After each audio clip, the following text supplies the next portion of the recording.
বন্ধুরা, শুভ বৃহস্পতিবার। তো আমি রেডি হয়ে গেছি, এখন পূজা দেব। আর বান্ধবীদেরকে বলছি, তোমরা কে কে এভাবে আলতা লাগাও বৃহস্পতিবারে, অবশ্যই কমেন্টে জানিও। দেখো আমি আলতা পরে নিচ্ছি। আজ বৃহস্পতিবার তো লক্ষ্মী মা অনেক খুশি হবে। আর ঘরের বউরা এইভাবে সাজুগুজু করে পূজা দিতে হয়। ঘরের পুজো অনেক খুশি হয় তাতে লক্ষ্মী মা। আমার মতন কে কে আলতা পরো কমেন্টে জানিও। আর এখন পূজা দেব, তোমাদেরকে দেখাবো। আজ বৃহস্পতিবার তো, তাই আমার সব কাজ টাজ শেষ হয়ে গেল। এখন ভাবলাম একটু আলতা পরে নিই।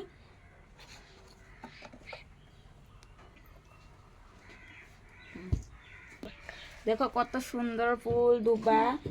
রোজ দিন আমার মা ফুল উঠিয়ে দেয়।